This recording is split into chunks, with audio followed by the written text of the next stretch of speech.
4 months pregnant थी। मेरा husband मुझे छोड़ के चला गया था। हमारी लव मैरिज हुई थी और जब मुझे हस्बैंड छोड़ के गया तो ना ही मेरे घर वालों ने सपोर्ट किया, किसी ने भी सपोर्ट नहीं किया। फिर उसके बाद मेरे लाइफ में एक बेटी आई तो उसको ध्यान दिया मैंने। एक बेटी होने की वजह से मैंने बहुत सी चीज़ें देखी हैं लाइफ में और बहुत से संघर्ष देखे हैं, बहुत सी परेशानियां देखी हैं। एक दिन ऐसा था, दूध नहीं था, चीनी पानी घोल के पिलाना पड़ा। तो इस तरीके से बहुत सी चीज़ें देखी हैं लाइफ में। मैंने फिर ऐसे दिन भी देखा कि मुझे कॉल गर्ल के काम के लिए भी ढकेला जा रहा था और मैं नहीं चाहती थी कि मैं और मेरी बेटी इस समाज में कॉल गर्ल की दुनिया में जिए। तो मैं वहाँ से भाग गई थी और मुझे ये काम बिल्कुल पसंद नहीं है। उसके बाद मुझे स्वीट होम का पता चला। फिर उसके बाद मैं स्वीट होम में आई। फिर मेरे को यहाँ बहुत सपोर्ट मिला है, बच्चों का प्यार मिला। अगर स्वीट होम मायका मेरे लाइफ में नहीं होता तो मैं अब तक अपनी बेटी को लेके सुसाइड कर चुकी होती। जिस तरीके का कंफर्ट मुझे यहाँ मिल रहा है, मैं बाकी दुनिया में भरोसा नहीं कर सकती बिल्कुल भी। आज भी 2 बेटी होने पर घर से निकाल दिया जाता है, सुसाइड करने के लिए मजबूर किया जाता है।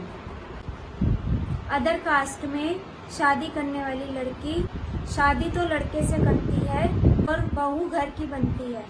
सास अलग अलग रीति रिवाज पूरे ना होने की वजह से पिटवाती है और ब्लेम लगवा के घर से बाहर निकलवा देती है।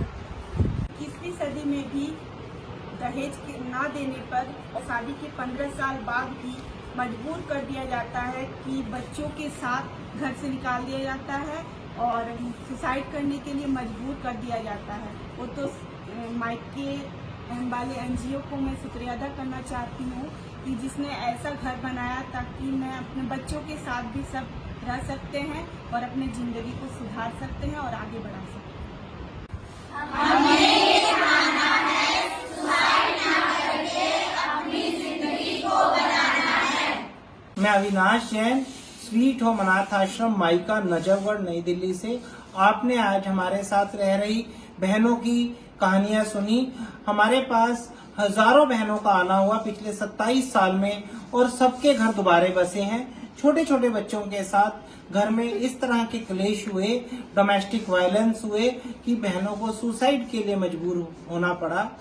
मेरा ख्याल हिंदुस्तान वर्ल्ड में एक ऐसी संस्था है हमारी एनजीओ मायका। मायका मतलब वही माँ का घर, जिसमें बहनें अपने बच्चों के साथ आती हैं और कुछ लड़कियां जो 18 साल के बाद अलग अलग अनाथ आश्रमों में जिनकी फाइल बंद हो जाती है, उनको पढ़ने के लिए कहीं भी एनजीओ में व्यवस्था नहीं है।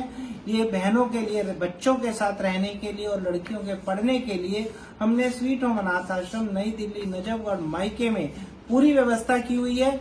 हमारी आपसे रिक्वेस्ट है, इस वीडियो को इतना वायरल करें, हमारे हिंदुस्तान में जरूरतमंद उस हर महिला तक ये वीडियो पहुंचे जो कि किसी भी तरह से परेशान होके सुसाइड करने को मजबूर है। घर वालों का सपोर्ट नहीं है, मायका का सपोर्ट नहीं है, कहीं रहने की व्यवस्था नहीं है, क्योंकि इस तरह से अभी भी किसी भी एनजीओ ने या आश्रम ने नहीं सोचा है जो एक माँ अपने बच्चों के साथ रह सके और जब वह वापस घर जाए तो माता सीता की तरह उसकी अग्नि परीक्षा ना हो। आज पिछले 27 सालों का हमारा ये सफर तय हुआ। अब हमें आप सबकी जरूरत है कि सोशल मीडिया के माध्यम से हर उस जरूरतमंद बहन तक इस वीडियो को पहुंचाएं जो कल को ये बहन ना कहे कि हम हिंदुस्तानी भाई बहन का जो नारा देते हैं, मेरी जरूरत पे मेरे हिंदुस्तानी बहन भाई कहाँ गए थे, मुझे सुसाइड को मजबूर होना पड़ा, बच्चों के साथ मैंने सुसाइड किया। इस तरह का जो ये अभिशाप जैसा कार्य होता है वो ना हो। मेरा आपसे यही रिक्वेस्ट है, हमारे संगम वेलफेयर सोसाइटी के YouTube चैनल को आप सब्सक्राइब करें। हमारा मकसद हर उस जरूरतमंद तक पहुंचने का है, उसमें आप हमारी मदद कर सकते हैं। नमस्कार, जय हिंद, जय भारत, वंदे मातरम।